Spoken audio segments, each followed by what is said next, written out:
Eu tinha um debate constante lá com a galera do Flamengo, quando nós fazíamos a nossa mesa redonda lá, falava sobre a vida e passava também pelo futebol, da influência de um treinador numa equipe. Na minha opinião, está ali em 60% e às vezes 70% a influência de um treinador num time. Aí o Felipe às vezes fala, não, mas e os jogadores? E a gente ficava debatendo ali. Nas experiências que eu tive na minha vida até agora, porque o treinador, você pode ter um grupo de bons jogadores, talentosos ali, mas para fazer a equipe, para tirar o melhor de cada um, depois manter o ambiente leve, saudável, aí vai da gestão de pessoas do treinador, vai do conhecimento tático, estratégico dele. E o Dorival, eu peguei ele em duas passagens, 2018, que já tinha tido uma passagem muito positiva, e peguei agora o ano passado. As duas pelo Flamengo. As duas pelo Flamengo. E vi que ele evoluiu ainda mais. No conhecimento tático, técnico, ele evoluiu ainda, sempre teve um bom relacionamento com os jogadores. E aí eu vejo isso no São Paulo mais uma vez sendo implementado, junto com o Lucas, que é auxiliar e filho dele. Trabalham muito bem, porque dá um repertório para o time, igual você está falando, um sistema tático onde funciona, vai bem pela direita, pela esquerda, é um time que hoje fica com a bola, tem a paciência, mas não é uma posse de bola passiva, tem um momento certo que eles atacam, o Alisson jogou muito bem também, o homem surpresa que está sempre aparecendo, isso para quem está defendendo complica demais. Ô Diegão, desculpa treinador... te cortar, mas só em relação a isso, muita gente fala que o Dorival ele simplifica, ele chega e tenta colocar os jogadores dentro de uma posição muito mais confortável. Ele tem esse bate-papo quando chega, ele chega em cada um e fala assim, poxa, vem cá, onde você gosta mais de jogar? Se eu puder te usar em outra situação, você vai se incomodar? É difícil para você? Ele tem uma conversa direta assim quando ele chega no elenco? Ou ele não, ele implementa a questão tática dele e vai tateando, vendo realmente aonde, dentro do olhar dele, ele pode encaixar cada um? Porque ele, vendo de fora, parece que ele conversa muito e deixa a rapaziada muito à vontade para poder executar aquilo que ele pensa. Sim, ele conversa muito, está em constante ali, trocando ideias com os jogadores, com os que não estão jogando tanto, então ele tem essa percepção que é muito boa, porque eu acredito, Roger, que o treinador inteligente, principalmente se tratando no Brasil, que você vai fazer 60, 70 jogos, você tem que manter os jogadores motivados, não existe isso. De os 11 que estão jogando, estão me dando resultado nesse momento, são os jogadores que eu vou dedicar minha atenção. Não, muito pelo contrário. E ele faz algo que é muito bom, ele coloca os jogadores para jogar. Porque o treinador pode falar o que for. Se não colocar pra jogar, né, Rodrigão? Aí, pô, você tá falando... Aí, vira, pô, tá me dando bala Juquinha? Bala Juquinha. O Pato comentou isso. Acho que foi o Pato que comentou isso na coletiva depois, né? Exatamente isso. Ele troca muita ideia com os jogadores, mas ele coloca os caras pra jogar, entendeu? Tipo, ele entende a importância do elenco, ainda mais com o calendário que tem. E é o que vem acontecendo isso, muito claro. Eu acho que foi o Pato que falou isso na coletiva no pós-jogo, sobre ele não só conversar, mas como ele dá também a oportunidade para eles entrarem, jogarem e aproveitarem o momento. No Flamengo ele conseguiu construir duas equipes, né? Tinha a equipe que o ano passado jogava o Campeonato Brasileiro e a outra jogava a Copa do Brasil e Libertadores.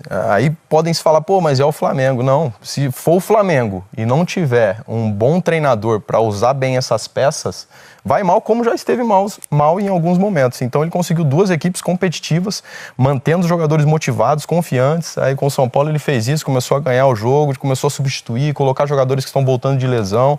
Aí coloca o Pato. E você vê que o ambiente é maravilhoso, né? No gol do Pato é um grande exemplo disso. Os jogadores atravessam o campo, se abraçam, né? Tá o Rafinha também, que é uma figura de liderança ali, que tá também muito bem dentro de campo e com certeza fora dele também.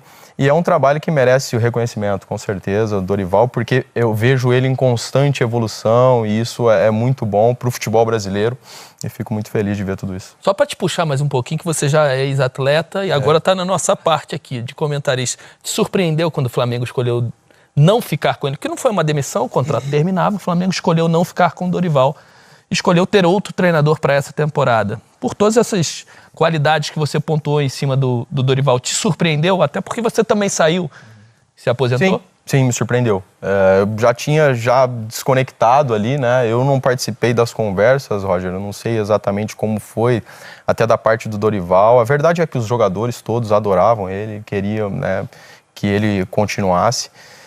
Mas são decisões que aí cabe àqueles que são responsáveis, né? No caso, sim, o Landim, o Braz, o Spindel ali fizeram essa análise, chegaram a essa conclusão. mas eu acredito que foi surpreendente para todos, né? E para mim também. Ô, Caio, só para quem gostou dessa notícia foi o Rodrigo, né? Que pegou o Flamengo no Mundial, deu até uma entrevista que os torcedores do Flamengo levaram por um outro lado. Ele foi super... Rodrigão, fala, Rodrigão. Ele foi super simpático, foi super honesto na resposta dele e levaram pro outro lado, né, Rodrigão? Já expliquei isso várias vezes, levaram, acho que, claro, pelo calor do momento ali, de ter sido eliminado, e aí talvez não era pra eu ter falado também naquele momento. Se eu falasse hoje, não iam ficar bravos comigo, mas por ter sido Não, mas já ali... passou, Não, já entenderam. Eu tava no Rio agora, eu tava conversando com os flamenguistas também, eu falei, pô, mas você ficou bravo, cara? Ele, não, eu fiquei, mas é porque foi no momento ali, agora já passou. Eu falei, não, mas óbvio, eu não falei nada demais. E até por isso também, por causa da troca de treinador, você entendia Sim. que naquele momento o Al Hilal poderia ser um adversário Também.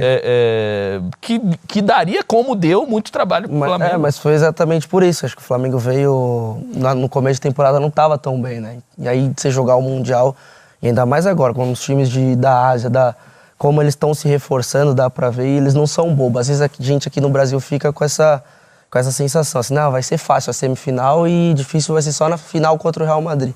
Não, mas, pô, a nossa semifinal também foi muito difícil. Então tem que respeitar os caras lá e entender que eles estão cada vez mais se reforçando, que eles estão cada vez mais preparados e que agora o Mundial vai ficar cada vez mais difícil. Você foi perfeito na sua colocação, mas é coisa de torcedor, né? Eu entendo também.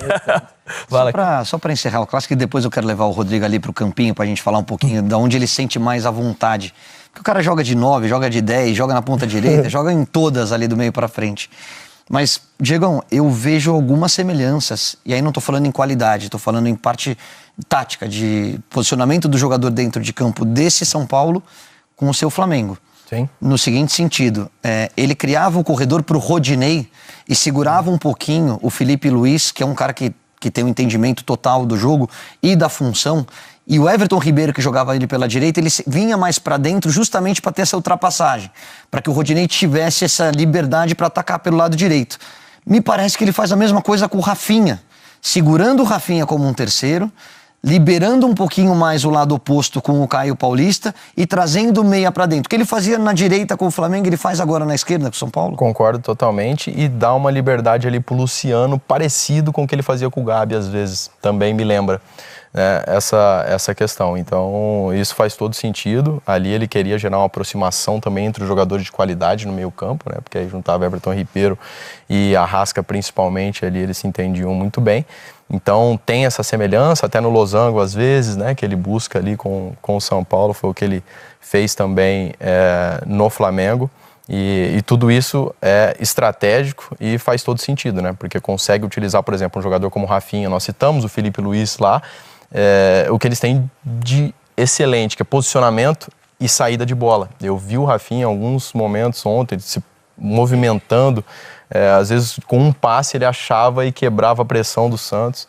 Então tudo isso é saber usar as peças, né, Caio, que tem assim, e tem sim, eu vejo essa semelhança também.